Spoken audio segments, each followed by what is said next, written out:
Baik, halo teman-teman, kenalin namaku Dava Risnanditi Arfa Putra. Aku dari Politeknik Industri Petrokimia Banten. Jadi di sini aku bakal menjelaskan mengenai ekonomi sirkular, terutama pada beberapa studi kasus di industri-industri yang cukup besar yang ada di Indonesia. Baik, jadi sebelum masuk ke materinya, aku bakal ngejelasin dulu ekonomi sirkular itu apa sih? Jadi, ekonomi sirkular itu adalah model sistem ekonomi yang bertujuan untuk meminimalkan limbah dan memaksimalkan pemanfaatan sumber daya. Jadi, dengan cara menjaga agar bahan dan produk tetap berada dalam siklus penggunaan selama mungkin. Lalu eh, berbeda dengan ekonomi linear yang mengikuti pola take, make, use, dispose atau mengambil, membuat, memakai dan membuang, ekonomi sirkular menggunakan pola design, produce, use, recover, regenerate, yaitu merancang, memproduksi, lalu menggunakan, lalu mendaur ulang atau memperbarui lagi menjadi barang yang siap pakai atau barang baru. Seperti itu. Lalu tujuan utamanya adalah yang pertama mengurangi eksploitasi bahan baku, lalu ada mengurangi limbah dan pencemaran lingkungan, lalu meningkatkan efisiensi ekonomi, dan yang terakhir adalah mendukung pembangunan yang berkelanjutan. Baik, eh, kita langsung lanjut saja ke studi kasus yang akan saya bawakan pada presentasi kali ini. Jadi di sini saya memakai judul analisis dan perancangan implementasi ekonomi sirkular pada industri makanan dan minuman. Baik, untuk yang pertama, di sini profil industri yang akan kita eh, jelaskan atau studi kasus pada presentasi kali ini. Baik untuk profil industri pada saat ini saya menggunakan perusahaan yang bergerak di bidang manufaktur, makanan dan minuman atau Fast Moving Consumer Goods atau FMCG. Jadi produk yang dihasilkan itu pada perusahaan yang saya gunakan ini antara lain ada biskuit, wafer, permen, coklat, kopi instan, dan minuman kemasan. Jadi perusahaan ini tuh merupakan salah satu perusahaan makanan dan minuman yang cukup besar yang ada di Indonesia. Pasti kalian udah tahu lah perusahaan apa. Perusahaan itu adalah perusahaan X atau perusahaan X di sensor. Oke.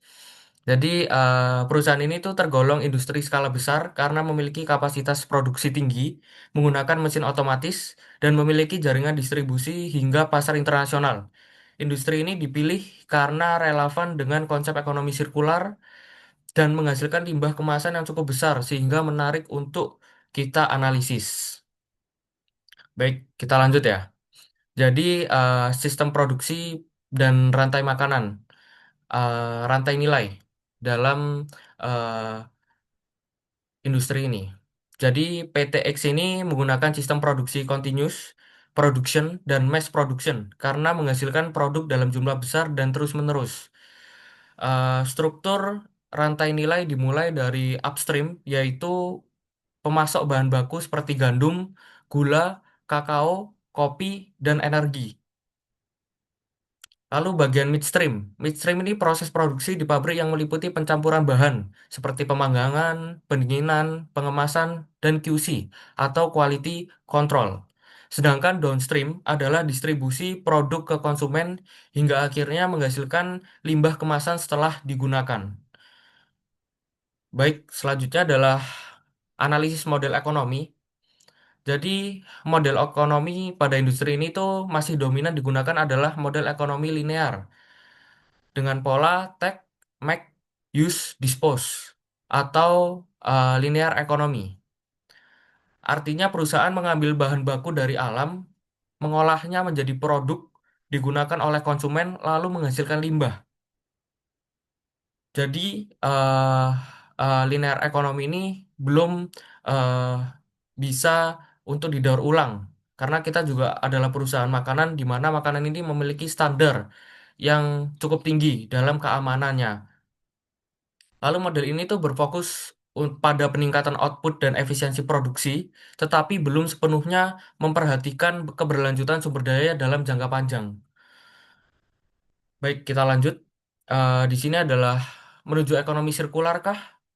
Jadi, meskipun masih linear, perusahaan X ini sudah mulai menerapkan recycle secara terbatas, terutama pada limbah internal seperti karton dan plastik, sisa produksi, serta penggunaan ulang palet distribusi. Namun, sistem ini belum bisa disebut ekonomi sirkular sepenuhnya, karena limbah pasca konsumsi belum masuk kembali ke sistem produksi dan bahan baku utama masih berasal dari bahan baru. Target ke depan adalah model circular ekonomi dengan tahapan desain, produce, use, recover, and regenerate. Kita lanjut. Jadi analisis material flow. Jadi pada analisis material atau flow ini tuh ada input yang pertama. Input di sini terdiri dari bahan baku seperti tepung, gula, kakao, kopi, energi, gas, tenaga kerja, serta mesin produksi. Lalu ada proses produksi. Di sini ada meliputi tahapan mixing, baking, cooling, packaging, dan QC atau quality control. Semua input di sini itu akan diubah menjadi produk jadi melalui sistem produksi massal. Lalu selanjutnya di sini ada output dan limbah. Jadi output utama dari sistem produksi ini adalah makanan dan minuman yang sudah siap jual atau tidak reject. Selain itu, terdapat output lain berupa limbah seperti produk cacat, lalu ada scrap, limbah plastik, dan karton kemasan. Limbah plastik dan karton kemasan, eh, ada limbah air juga, lalu ada limbah proses, serta panas buang dari mesin produksi. Limbah inilah yang menjadi fokus dalam penerapan ekonomi sirkular karena masih memiliki potensi nilai ekonomi jika dikelola dengan baik. Lalu di sini strategi yang saya pilih adalah strategi 3R, yaitu reduce, reuse, dan recycle. Dalam penerapan ekonomi sirkular, eh, di sini saya memilih 3 strategi. Sebelum yang udah saya jelaskan, yaitu reduce, reuse, dan recycle.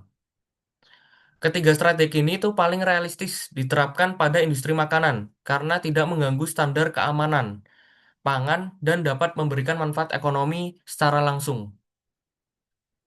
Lalu analisis strategi 3R yang sudah saya pilih. Jadi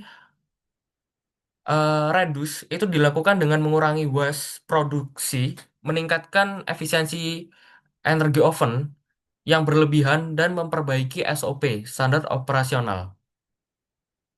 Lalu reuse di sini dilakukan dengan menggunakan kembali palet dan kemasan sekunder serta memanfaatkan air pendingin. Dan recycle di sini itu dengan mengolah limbah karton dan plastik melalui pihak ketiga. Recycle eh, mengapa recycle dominan? Karena eh, teknologinya sudah tersedia, biayanya relatif murah dan tidak mengganggu kualitas produk makanan. Itu mengapa recycle itu lebih dominan. Lalu di sini ada desain closed loop system. Jadi konsep utamanya itu closed loop system dirancang dengan memanfaatkan limbah internal produksi sebagai input baru. Contohnya adalah panas buang itu dimanfaatkan kembali melalui sistem heat recovery dan limbah kemasan dikirim ke mitra recycle. Bisa juga limbah internal itu bisa diproses kembali. Sistem ini tuh belum sepenuhnya tertutup, tetapi sudah membentuk semi closed loop pada proses internal perusahaan. Baik, selanjutnya di sini adalah reverse supply chain. Jadi, reverse supply chain ini diperlukan untuk mengumpulkan kembali limbah, kemasan, dan palet distribusi. Chemical recycling untuk bahan pangan belum memungkinkan karena standar keamanan makanan itu sangat ketat, teman-teman. tetapi dapat dikembangkan untuk plastik kemasan di masa depan. Jadi PTX ini tuh bisa memanfaatkan limbah, kemungkinan besar itu akan ada pada masa depan ketika mesin-mesin yang sudah baru akan bermunculan atau teknologi udah mulai canggih lah. Tapi untuk saat ini itu belum bisa. Lalu dampak terhadap produktivitas. Jadi dengan penerapan ekonomi sirkular, indikator produktivitas tidak hanya dilihat dari output per input, tetapi juga efisiensi material, intensitas energi, waste intensity, dan emisi karbon. Hal ini menunjukkan bahwa produktivitas tidak hanya ekonomi, tetapi juga lingkungan. Seperti itu. Lalu di sini adalah apakah profit selalu naik? Apakah profit selalu meningkat? Gitu tuh. Jadi implementasi ekonomi sirkular itu tidak selalu langsung meningkatkan profit, teman-teman. Karena membutuhkan investasi mesin dan teknologi serta pelatihan SDM. Jadi banyak faktor yang eh, menggunakan profit. Namun dalam jangka panjang, biaya produksi dapat ditekan, resiko lingkungan berkurang, dan citra perusahaan meningkat sehingga profit menjadi lebih stabil. Jadi ada plus minusnya kita kalau memakai ekonomi sirkular seperti itu. Lalu di sini ada tantangan implementasi. Jadi yang pertama itu udah pasti teknologi ya. Jadi karena teknologi udah semakin canggih, maka mesin recycle itu udah pasti mahal, teman-teman. Ka- Lalu head recovery juga pasti belum tentu optimal. Lalu di sini pasti ada kebutuhan investasi atau capex yang besar. Jadi karena teknologi juga udah mulai maju, jadi investasi juga harus besar. Dan perubahan budaya kerja karyawan dalam menerapkan sistem baru. Kalau ada sistem baru, karyawan juga harus ditingkatkan seperti itu. Baik, di sini ada tantangan lainnya. Jadi tantangan lainnya itu adalah seperti regulasi keamanan pangan, seperti aturan limbah. Jadi limbah itu aturannya ada berbagai macam dan cukup ketat. Lalu di sini ada eh, harga bahan baku yang membuat biaya recycle kadang lebih mahal dibanding bahan baru. Seperti itu tantangan lainnya. Lalu di sini ada kesimpulan yang bisa saya dapatkan dari studi kasus menganalisis ekonomi sirkular pada perusahaan X, yaitu yang pertama, sistem ekonomi pada industri ini tuh masih bersifat linear, namun sudah mulai menerapkan recycle parsial. Closed loop sistem dapat dikembangkan secara bertahap melalui strategi reuse, dan recycle. Untuk rekomendasi dan implementasi dilakukan secara bertahap dengan membangun reverse supply chain, menerapkan heat recovery, dan edukasi SDM yang sudah kita jelaskan sebelumnya. Dalam jangka waktu 5 tahun, penerapan ekonomi sirkular dinilai feasible jika didukung manajemen dan teknologi yang memadai. Baik, eh dari sini cukup mungkin penjelasan saya mengenai ekonomi sirkular, terutama pada studi kasus di bidang industri makanan dan minuman (FCMG). Jadi eh, mungkin cukup sekian. Terima kasih. Mohon maaf apabila ada salah kata dari saya. Wassalamualaikum warahmatullahi wabarakatuh.